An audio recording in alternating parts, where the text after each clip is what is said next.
नमस्कार दोस्तों, एक बार फिर से आपका स्वागत है हमारे YouTube चैनल स्टडी विद विकास में। आज हम आपके लिए लाए हैं अरबों का भारत पर आक्रमण का तीसरा पार्ट। और मैं आपको बता दूं कि इससे पहले वाले दोनों पार्ट को मैं आपको रिवाइज कराता हूं बहुत जल्दी से।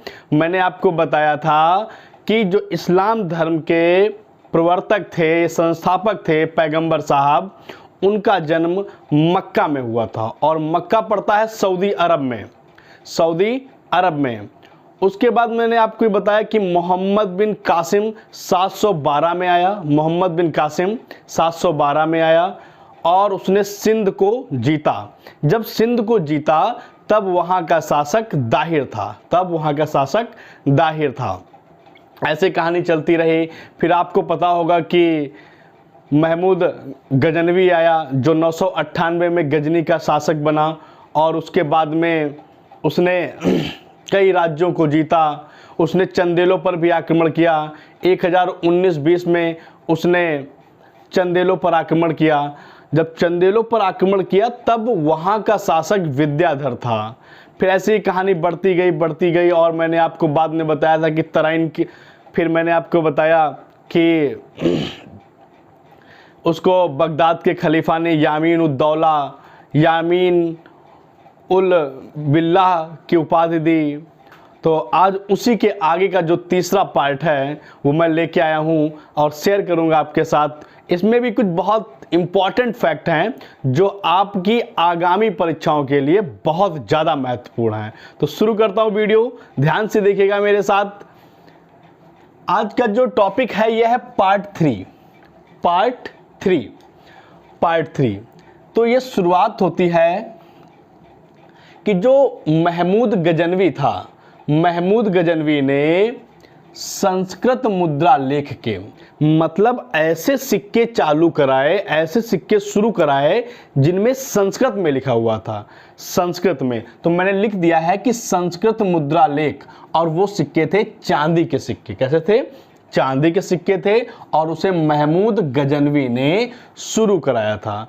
तो संस्कृत मुद्रा लेख के सिक्के किसने शुरू कराए? तो महमूद गजनवी ने शुरू कराए।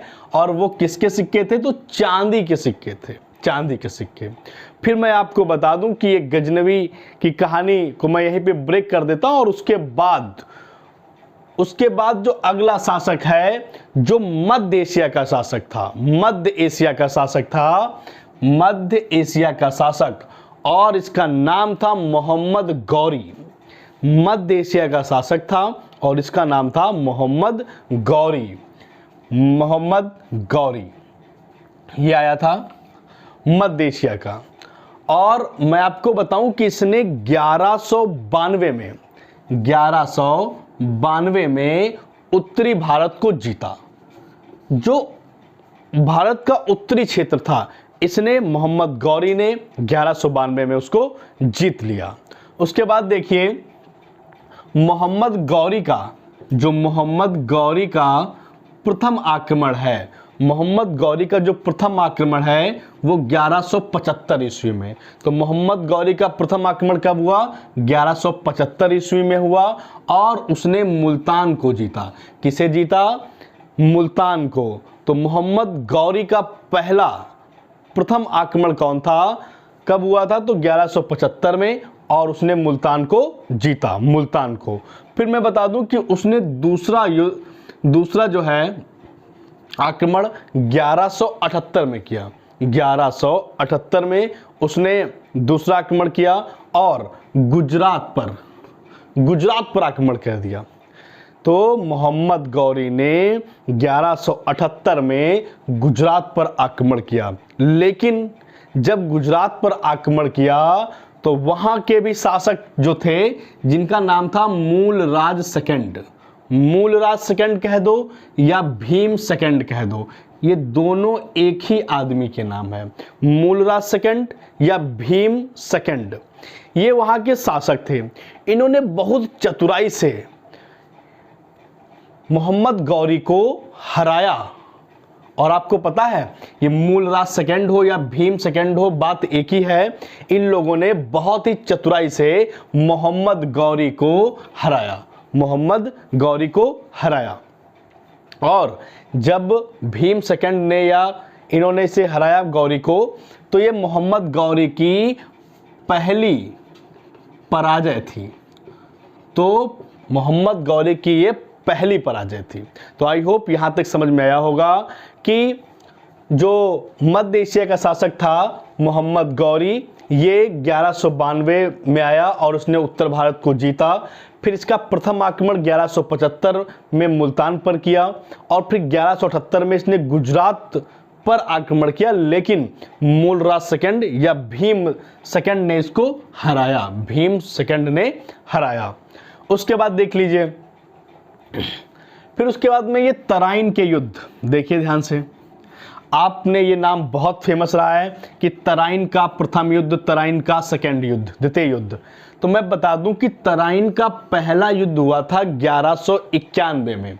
तराइन के दो युद्ध हुए, तराइन के दो युद्ध हुए, एक हुआ 1191 में और एक हुआ 1192 में। ध्यान से देखिएगा, तो पहला युद्ध हुआ था 1191 में और दूसरा युद्ध हुआ 1192 में। ये दोनों युद्ध मोहम्मद गौरी और पृथ्वीराज चौहान के बीच में हुआ था। मोहम्मद गौरी और पृथ्वीराज चौहान। तो जो पहला युद्ध हुआ, ध्यान से देखिएगा इसको, जब पहला युद्ध हुआ तो उसमें पृथ्वीराज सिंह चौहान जीत गए और गौरी हार गया, मोहम्मद गौरी हार गया। ये गौरी की दूसरी पराजय थी, दूसरी पराजय। तो तराइन के पहले युद्ध में पृथ्वीराज सिंह चौहान जीते और मोहम्मद गौरी हार गए। देन क्या हुआ, फिर तराइन का दूसरा युद्ध हुआ, ये हुआ 1192 में। कब हुआ? 1192 में। ये फिर हुआ पृथ्वीराज सिंह चौहान और मोहम्मद गौरी के बीच में। इसमें क्या हुआ, पृथ्वीराज सिंह चौहान हार गए और मोहम्मद गौरी जीत गया। और इस जीत के साथ ही उसने इस्लाम धर्म की स्थापना कर दी। एक तरीके से देखा जाए तो मुस्लिम साम्राज्य के विस्तार की संभावनाएं इस तराइन के दूसरे युद्ध में गौरी ने बढ़ा दी।